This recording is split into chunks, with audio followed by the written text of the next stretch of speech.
povo de Deus, vamos lá enviar. Amanhã tem aula, hoje já teve supervisão, que quem trabalha é ela. Aqui são 11h30 da noite aqui na Bélgica. Live de sexta-feira, temas polêmicos. Vamos jogar no ventilador hoje, tá? Tema polêmico, eu estava conversando agora com um coleguinha meu sobre a famosa expressão direito sistêmico. Que danado é direito sistêmico, tá? Então, oi Patrícia, tudo bom, amor? Doida, eu vou lhe ver, viu?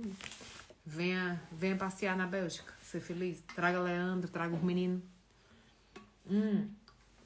Então é o seguinte, quero uma mulher, não vou falar assunto desse óculos.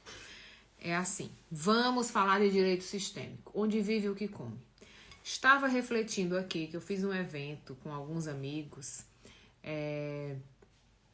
em 2017, eu acho, falando sobre práticas sistêmicas, advocacia e mediação. Chamava Passos da Mediação esse evento. A gente fez no Shopping Guatemi de São Paulo, né? Eu era consulente nesse tempo, enfim. E chegamos à seguinte conclusão.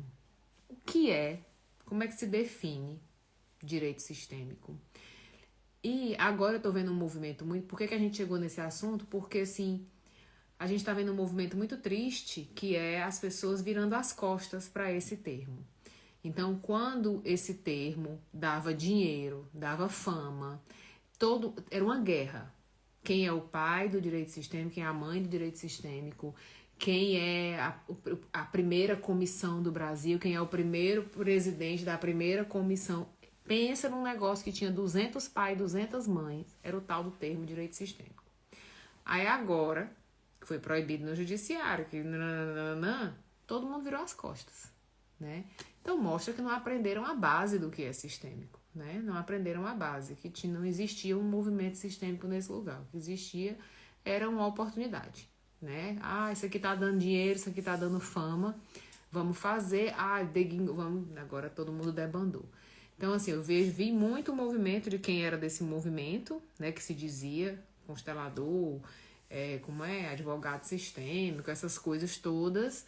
Agora todo mundo vai psicanálise, todo mundo virou psicanalista. Todo mundo é muita gente? Mas a maioria virou psicanalista, né, já não fala sobre isso. E aí, cara, difícil, né? Que é muito bom você estar no barco quando ele tá remando alto, né? Mas quando o motor quebra, quem é que fica contigo, sabe? Isso é que a gente precisa dar uma olhada. Então, eu fiz muita palestra de OAB nesse tempo. Comprei muita confusão nesse tempo também. Com a Fabiana, com o Elco, com muita gente. Porque eu sempre bati na tecla que advogado não podia constelar cliente. Sempre. Porque não tem nada a ver. Aqui nessa mesa eu sou advogado, nessa mesa eu sou constelador. Não existe, você não tem distanciamento. Existe uma coisa chamada distanciamento terapêutico. Se eu já estou na sua vida como seu advogado, eu já tenho interesse, já tenho informações sobre o seu processo. Na hora que eu for ser seu terapeuta, eu não tenho mais distanciamento. Eu já tenho um viés, eu já tenho ali uma ideia, eu já quero fazer alguma coisa, entende? Então eu não tenho mais distanciamento para isso. E aí a galera me malhava, você nem do direito como é que você quer opinar? Ô neném, eu sei conjugar verbo, tá certo? Então é mais ou menos por aí. E aí, manda aí um assuntinho pra gente assuntar. Sexta-feira eu quero polêmica. Se não for polêmica, não me chama. Sexta-feira tem que ser uma live mais animada. Entendeu? Uma live mais animada. Amanhã tem aula de letramento racial com a Débora, tá? 14h. Tá lá o link acho que tá nos stories ainda. Vocês cuidam que eu já mandei o e-mail com o link da aula, tá? Pra quem vem participar somente da aula. Para os Pandoras eu vou mandar o link à parte. E quem comprar de última hora vai receber o link à parte, tá?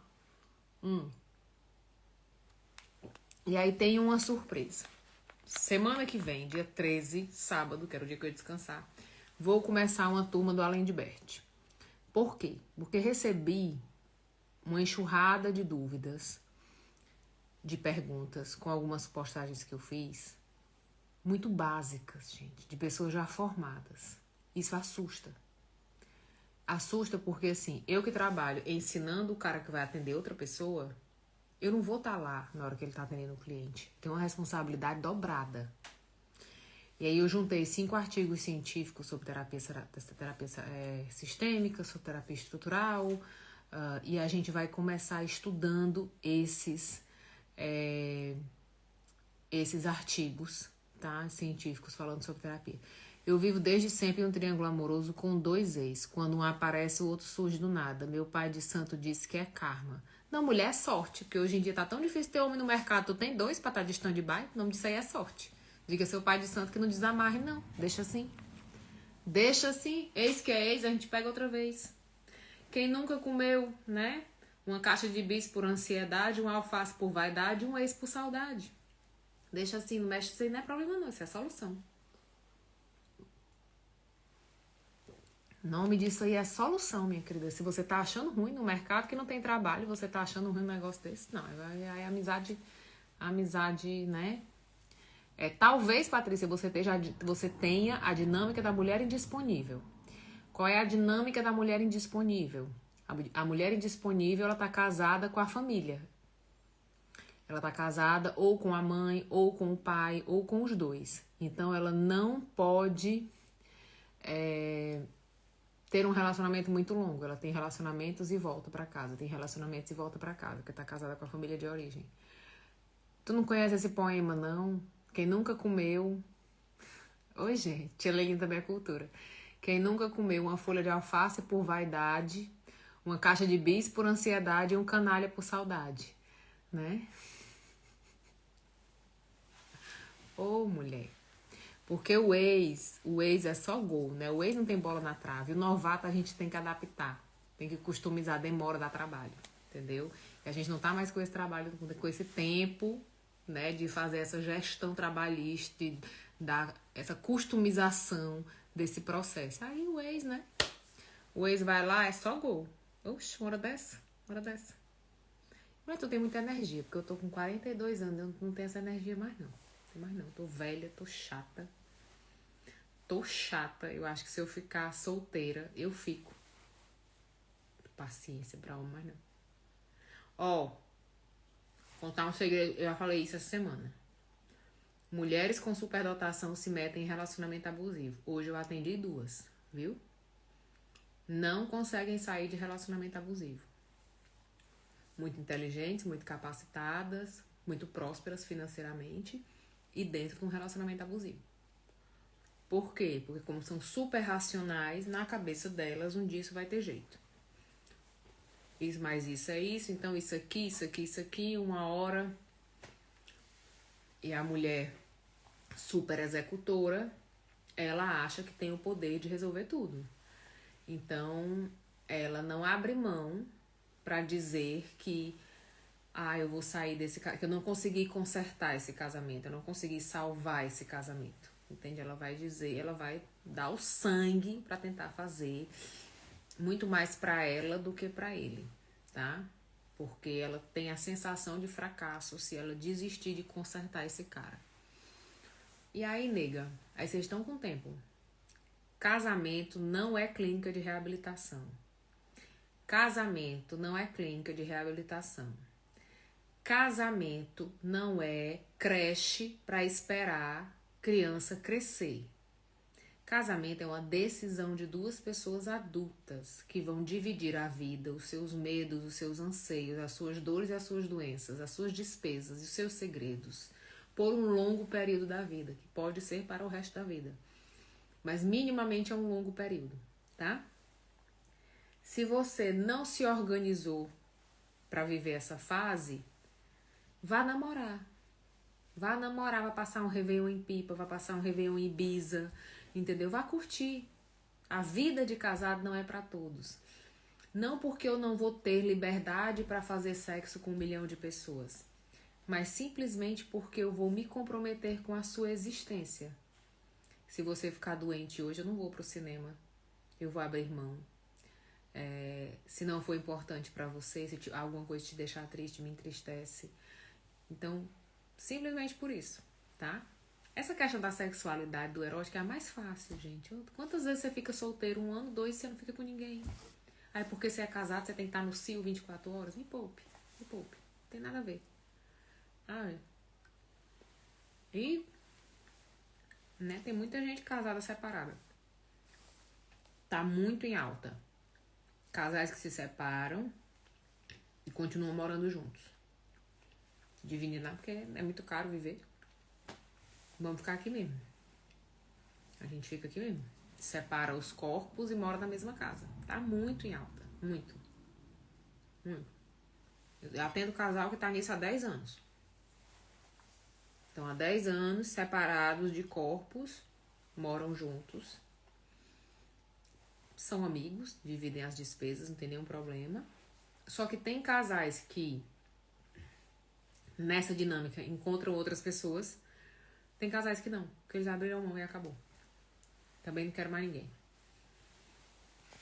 Contei um assuntinho pra gente assuntar. Ó.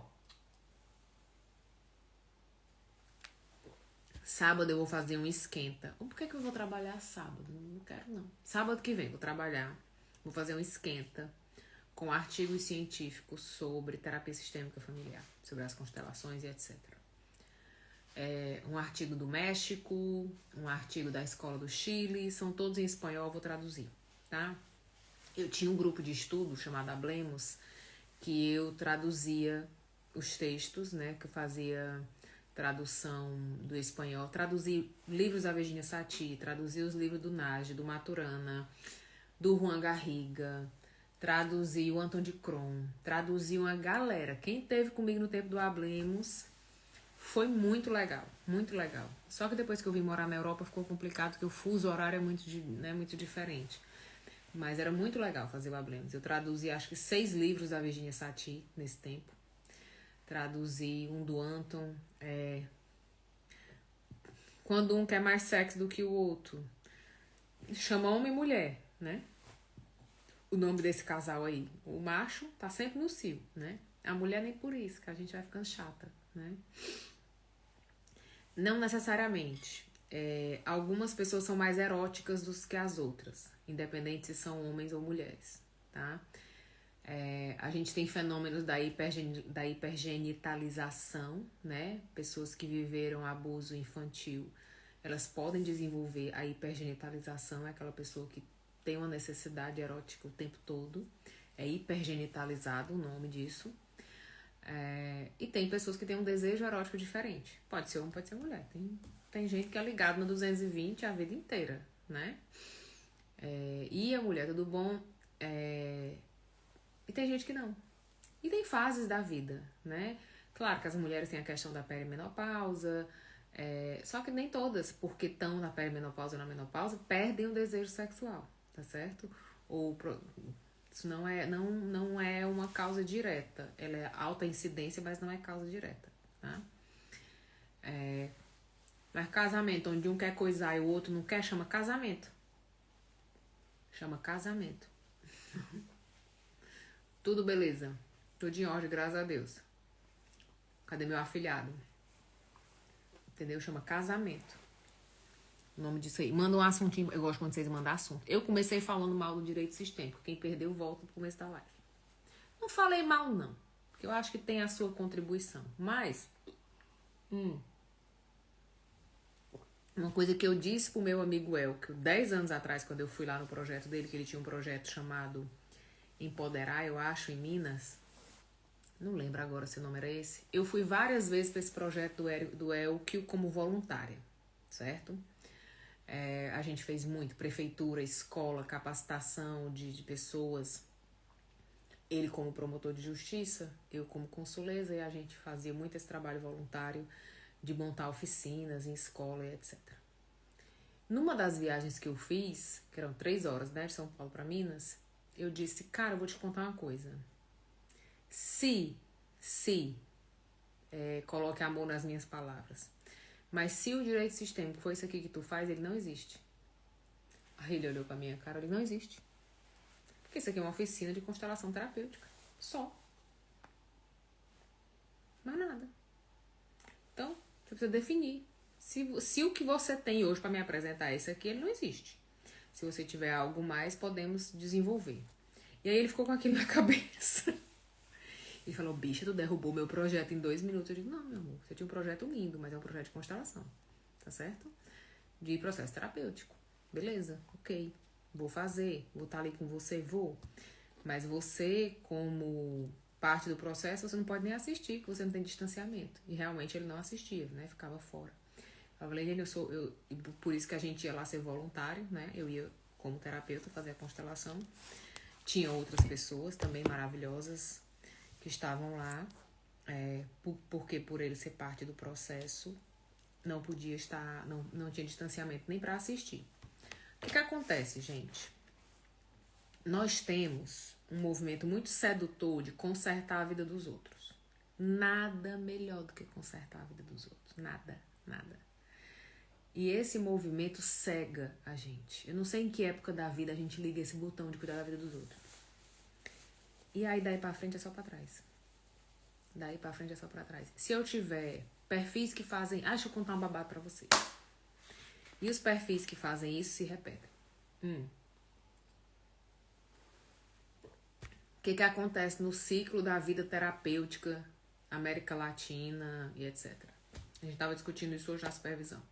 Quem é que vem estudar terapia? Quem vem estudar terapia é aquela pessoa que é carregador de piano da família, que carrega todos os pepinos da família, que não tem autorização da família para cuidar de si mesmo, não tem tempo, não tem dinheiro, não tem disponibilidade.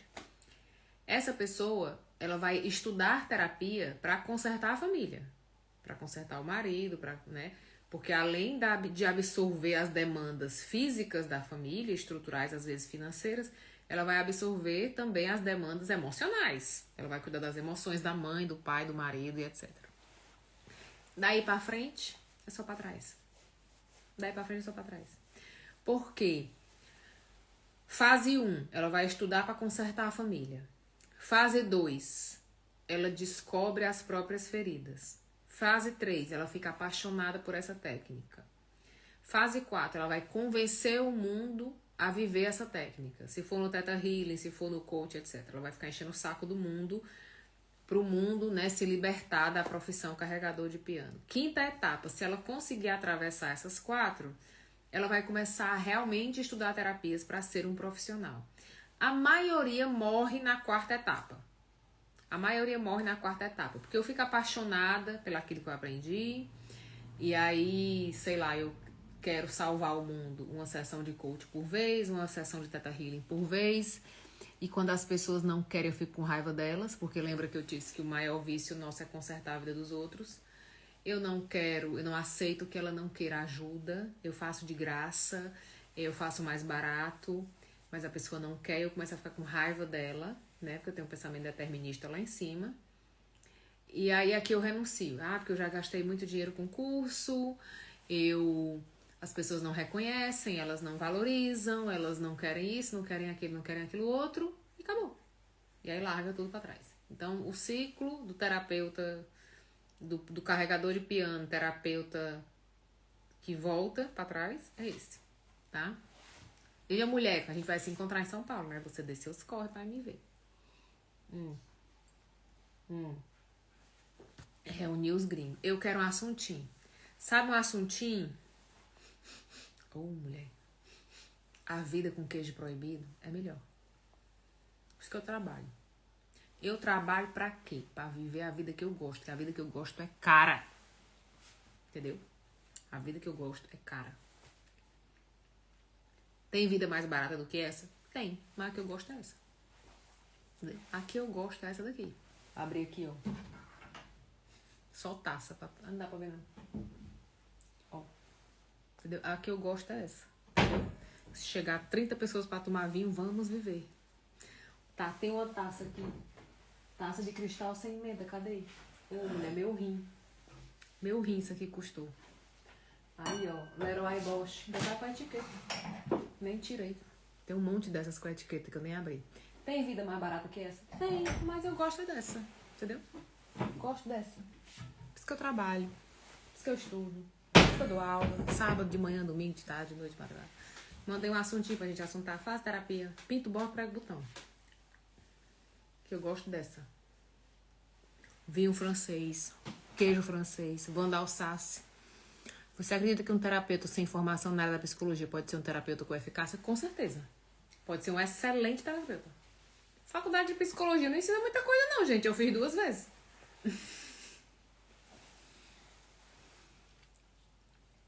Faculdade você vai... Não me perdoe, né? Posso nem falar mal. A faculdade de psicologia, ela não te ensina a ser terapeuta.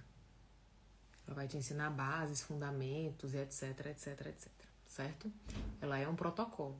O que você vai aprender de verdade não tá lá. O que eu aprendi para ser quem eu sou hoje, eu aprendi em pós-graduação, em especialização, em cursos abertos, cursos livres e etc. Certo? E eu te digo assim, que como adulta, a faculdade hoje ela é para adolescente. Para quem tem tempo e tá numa cadeira ali brincando de fumar maconha. Ela tá num formato muito adolescente. Quem já tem um conhecimento, já quer uma coisa mais específica, não aguenta mais não. Eu não tenho paciência.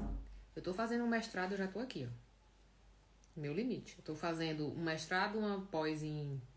Já fiz uma pós, já tô fazendo outra, já tô fazendo outro mestrado. Enfim, eu tenho essa loucura. Paciência aqui, 0. Não tenho paciência mais, não tenho mais tempo, tá?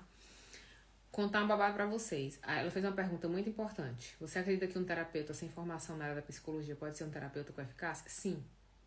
Eu conheço excelentes terapeutas que não fizeram faculdade de psicologia. Conheço péssimos terapeutas com diploma de psicologia. Diploma não forma ninguém. Você vai ver um excelente advogado com diploma, você vai ver um excelente... um péssimo advogado com não sei quantos títulos. Isso aí, a sua prática, ela depende da sua experiência e do seu nível de relacionamento, tá? Claro que para você ser um bom terapeuta, você precisa sim estudar. Você vai precisar estudar técnicas, você vai precisar estudar o que é ser um terapeuta. Quando eu montei o Além de Bert 2 anos atrás a primeira vez, eu lembro que o Pedro falou isso para mim. Ele falou, você não ensina constelação, você ensina a ser um terapeuta. Porque até eu lhe conhecer, eu não sabia o que era ser um terapeuta. Eu falei, vixe, por quê? Isso porque as pessoas ensinam a técnica de uma determinada terapia, mas elas não ensinam o que é ser um terapeuta quando você está de frente para o cliente. Qual a diferença de uma conversa para uma terapia? Qual é o modelo de acolhimento? Como é que o olhar? Você me ensinou isso. Antes disso, eu não sabia. E eu te digo que a faculdade também não me ensinou isso, não. Entendeu? A faculdade também não me ensinou isso, não. Eu fui aprendendo com diferentes profissionais pelo caminho, pela jornada. Então, assim, você pode sim ser um excelente terapeuta. Conheço vários maravilhosos.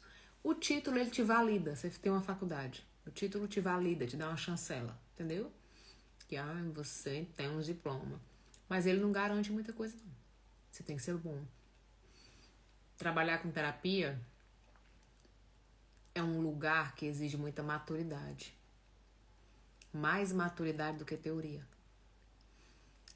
Ser um terapeuta é desenvolver a arte de cuidar, sem se sobrecarregar. A arte de cuidar, ela é do adulto. O adolescente, enquanto eu tô adolescente, eu tô exigindo. Você já viu um terapeuta que exige que você largue o marido, que exige que você melhore, que essa pessoa não amadureceu nos relacionamentos, ela envelheceu. Ela não amadureceu nos relacionamentos, ela tá no relacionamento da exigência. Para você ser um bom terapeuta, você precisa conseguir acolher a mesma pessoa te falando a mesma história pelo tempo que ela precisar. Pelo tempo que ela precisar repetir essa história até que ela tenha força para fazer algo.